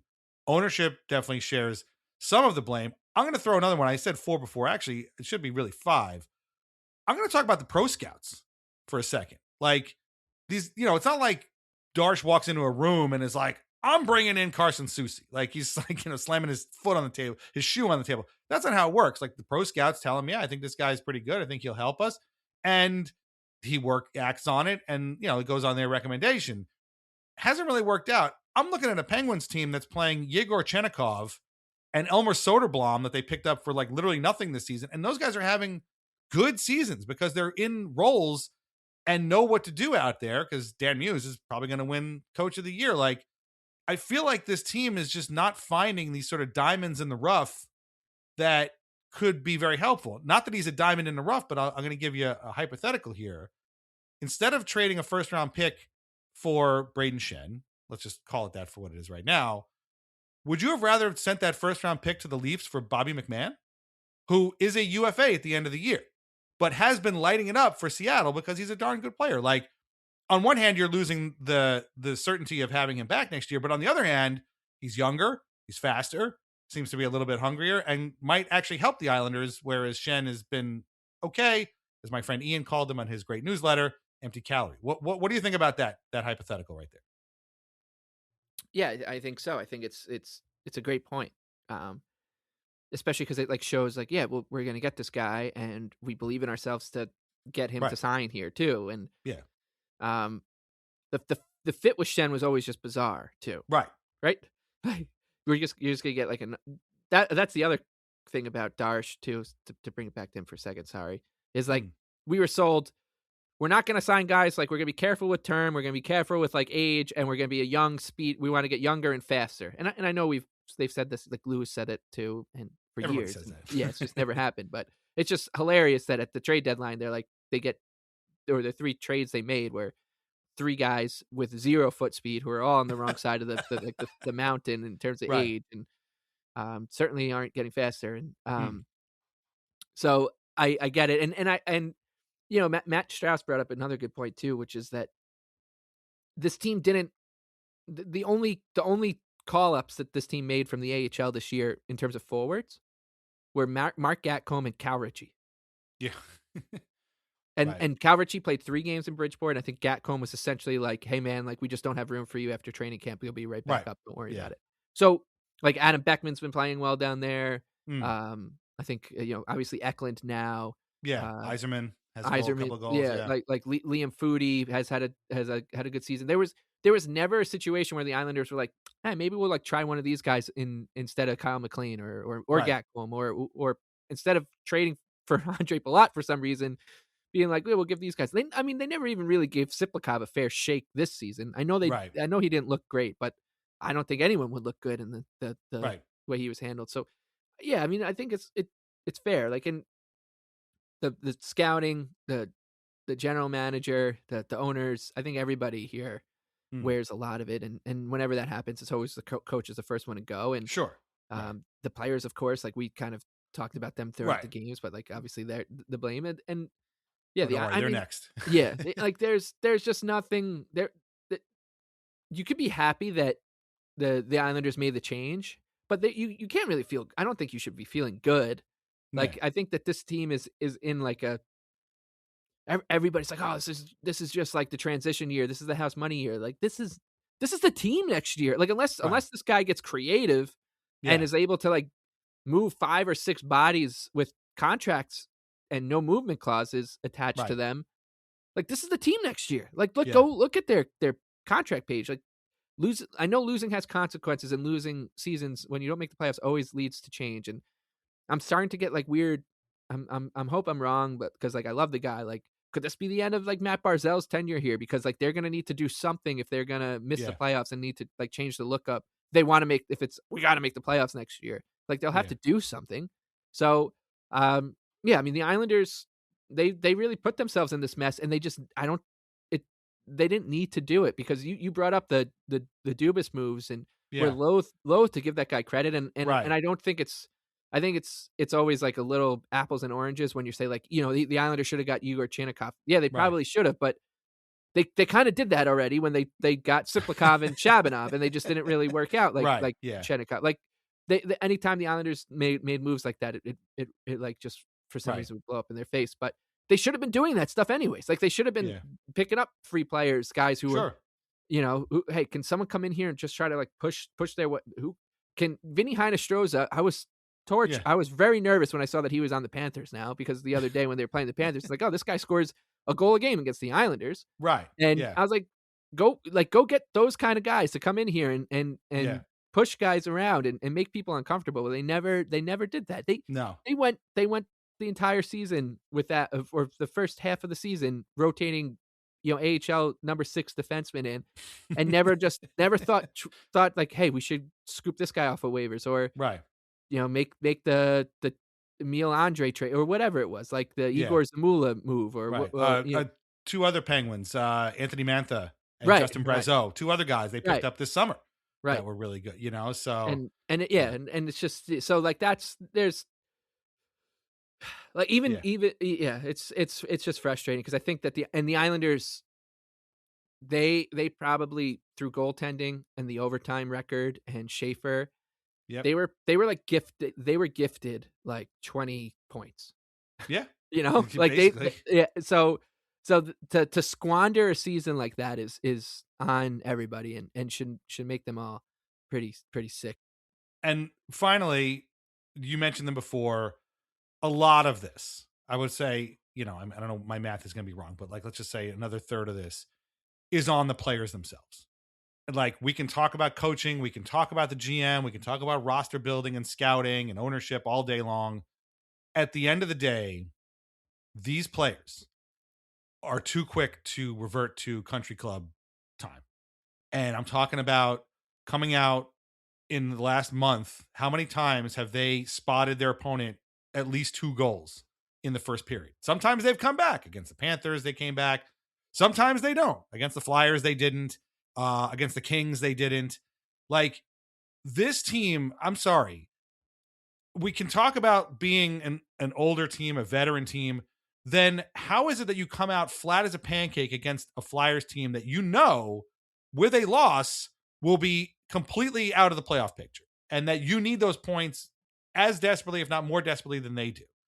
How do you come out flat in that? There are 3 captains in this room.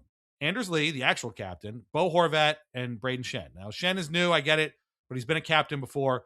There isn't one person to be like, hey, are we going to pick our shit up here or what? There is way too much deference. There's way too much uncle dumb in here, as we talk about a lot. And like, Barzal is a perfect example. Matt Barzal is one of the most talented players I've ever seen in my entire life. Just an absolute electric player, a player unlike anybody the Islanders have ever had, maybe since Pat LaFontaine is probably the closest analog you can have to what Matt Barzal does. But this man is 27 years old, right? 28, something like that.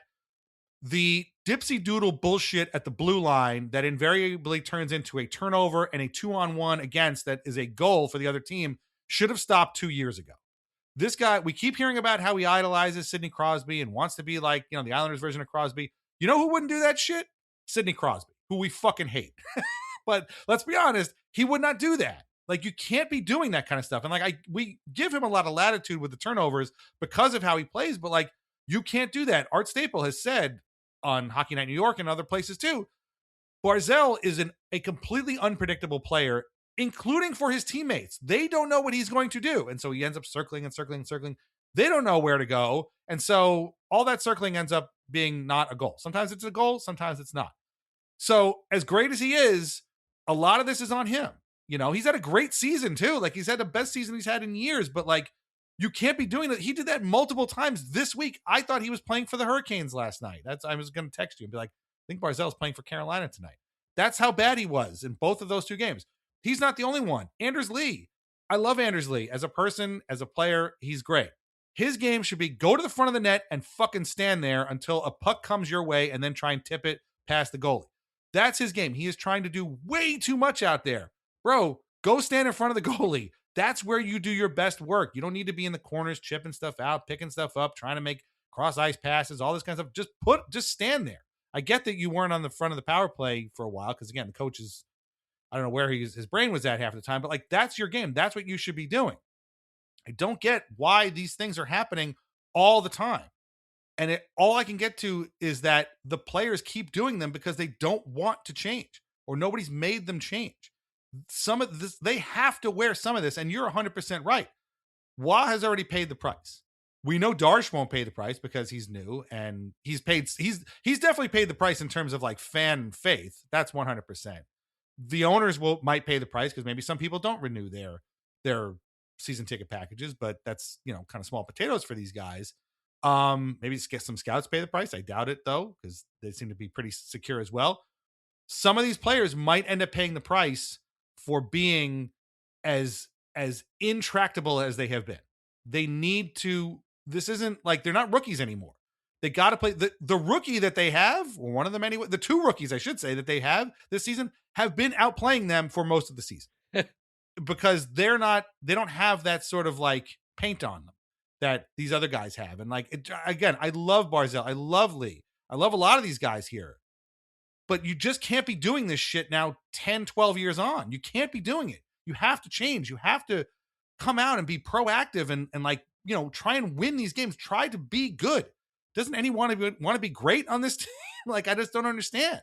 So a lot of this is on them. This is what we were saying right off the bat. There's a ton of blame to go around. And I did not like Patrick Waugh for a long time. And I understand that. I get it. But he is by far not the only person at fault for where the Islanders are right now, which is, again, outside of the playoff picture. So That's it. I mean, I don't know. Am I crazy to put a lot of this on the players?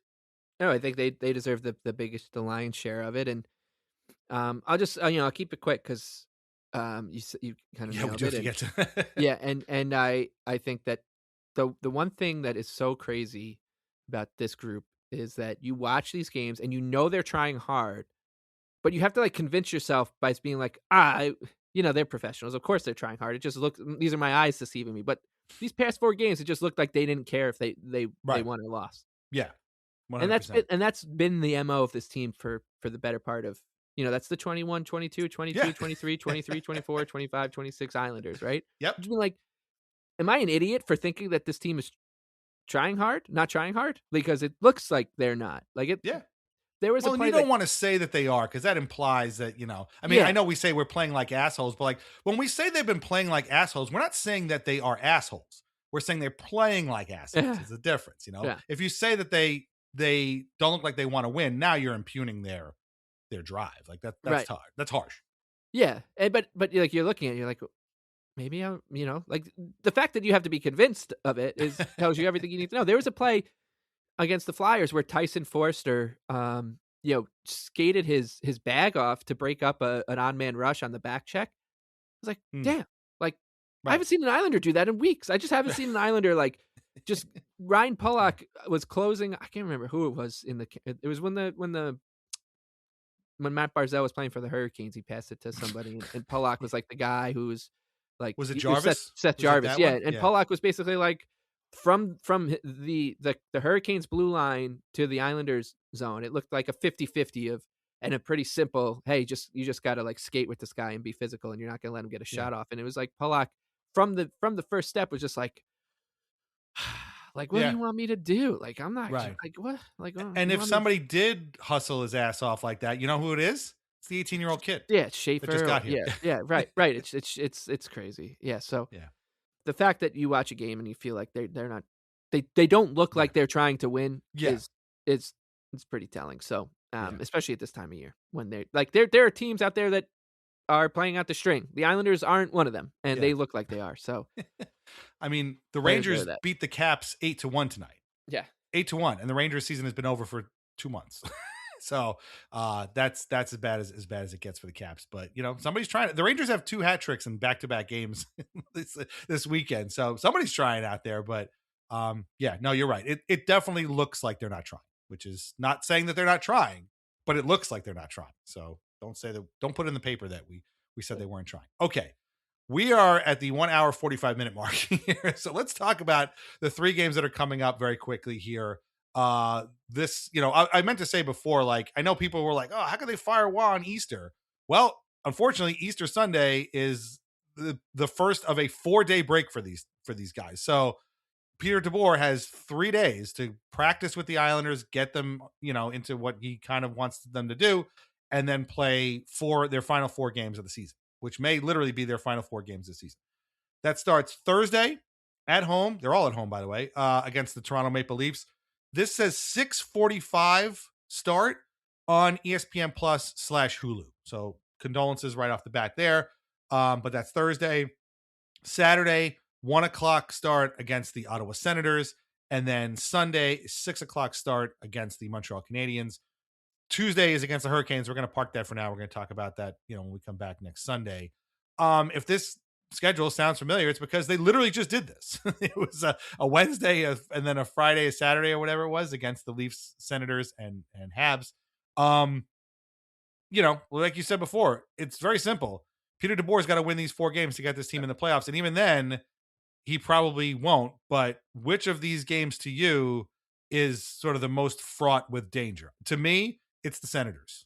1 o'clock against Ottawa at home. They did win their last 2 matinees against Calgary and Florida, so I will say that for the Islanders. But that's a rough one.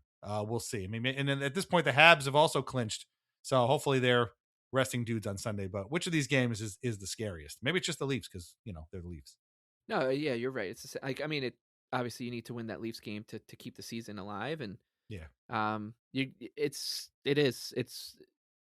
we don't really need to get into specifics because they just need to win all these games. They need to win them all. Like they need to get to 97 points to get into the playoffs, and whether that means they get the second wild card or the 3rd place in the Metro, I think that if they can get to 97, you'd feel pretty good about their chances. Now it's just as much about who these other teams are playing, than as much as it is like the Islanders, right? I know the Flyers have the Devils have been playing better. It's funny how teams get these funny end of the season dead cat bounce. They just shut out the Habs tonight, ironically. Right. Yeah. When they see it's the end of the road, maybe I'll just try a little bit harder. And so Philly has Detroit. I mean, they've got the Devils, Detroit, and Winnipeg all on the road this week. If they go 3-0, I'd be really upset. So, and the Blue Jackets play the Red Wings on Tuesday night, and then they're at Buffalo, at Montreal, Washington and Boston to close. So, you look at these just straight up, and probability wise, you'd say 97 points is likely to get you in, and if it doesn't, well, we can direct our ire at the Islanders for not picking up a point against the Blackhawks or whatever. But so that's it, right? Just win. You got to win. You just lost 4 in a row. You're gonna have to go win 4 in a row, and you're gonna have to do it with Peter DeBoer as your head coach. And and they're all at home, which is going. I actually think is hilarious. It's funny. It's just a funny wrinkle that all 4 of these games are at home, because it's either going to be bedlam those last 2 games, or there's going to be people really upset. And we'll see what happens. So but it all starts Tuesday, and then that Senators game, of course, is, as you said, is fraught with danger. And I mean these days leading up to it, it's all weird. So it's going to be a strange one, and I feel like if the Devils can just do us a favor on Tuesday and beat the Flyers, I'll feel pretty good. That's the other worst thing, and we have not had time to discuss this, but they got so much help last week. So much more than I mean, I just don't understand how this. We've talked about this in previous years about being how can we see this coming and they can't, and it feels like they don't understand how all this works, and it felt like that again this week. They'd almost be you want us to beat the Hurricanes? You want us to try hard against the? Have you seen how they play? It's really confusing. We'll just rely on Winnipeg to beat Columbus in regulation. That's the easier way. So guys, we're in the playoffs. Because Detroit, Ottawa, and Columbus all lost on the same night. The Islanders, Red Wings, and Blue Jackets they've lost a combined 9 in a row. So and before Ottawa's win today, it was they had lost, I think, a couple. Ottawa, Brady Tkachuk is going on podcasts and his dad is making fun of his goaltender. And that team has passed you. They've got their shit together more than you do. The Flyers, a week and a half ago, Flyers fans were freaking out about where their rebuild is. They're now ahead of you. So the Penguins, we were told the Penguins weren't going to try to win this year. They're the only team in the league, Freege, that isn't trying to win this year. They're like 8 points ahead of you. Like, you know, in a blink of an eye. Yeah. You went from a point above them to 8 points behind. Yeah. In like, 1 crazy. week. In 1 week, you know, like this is so. I know. Anyways. I know. It's ridiculous. The Flyers, the story for the Flyers for the entire season was, do the coach and the Russian guy get along? And now it's like they're going to make the playoffs in large part because the Russian guy literally turned into Sergei Fedorov against the Islanders when a win by the Islanders would have, you know, clamped the last nail down in their coffin. But anyway, we shall see. All right. It's been a long episode. We had a lot to say. We told you we had a lot to say. We keep our promises here. So we had a lot to say, and there you go. We'll see. We'll be back next week and see how this all shakes out. In the meantime, become a member at patreon.com/Islanders Anxiety for commercial-free episodes, bonus posts, written posts, chats with us, or you can just join for free to get our weekly release calendar. Try a 7-day free trial of our Country Club tier as well. Our theme song is Morning Haze by Family Dinner. Listen to more of their music on Bandcamp, on Spotify. Read Lighthouse Hockey every single day for your most up-to-date Islanders news and discussion. Islanders Anxiety podcasts are part of the Fans First Sports Network. Find us wherever you get your podcasts. Leave us a review where you can. We're on YouTube as well. Shop VintageIceHockey.com. Try wines from the Pinot Project. Mike, I will normally I ask you your final thoughts, but this time I will ask you this. Do the Islanders under Peter DeBoer win enough games? I won't say all 4 games, but win enough games to make the playoffs at the end of this season? Yes. You say yes? Okay. You're locking in yes? Yeah, I think so. Okay. I will say no. But we'll see. We'll see what happens at the end. If it's no, trust me, I won't be happy about it. But I think it might be a little bit too little too late. But we'll have to see. I'm not confident that they're going to do it. Like I'm going to just choose to believe that they get to 97 and they get in somehow. And we're just like, what the fuck is going on? That's entirely possible. It's entirely possible. But we'll know in a week's time or so thereabouts. Because if they lose these first couple of games, we'll know on Thursday. Yeah, you know, basically, I guess that's true. So meet us here next week. And we'll talk over those first 3 games, and then we'll talk over the final game of the year, which is Tuesday against Carolina.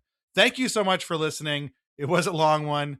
Again, we solved nothing, as Kiprios would say, but it's been fun chatting with you. It's been fun getting all these feelings out, and we'll be back next week. So until then, take care. We'll talk to you later.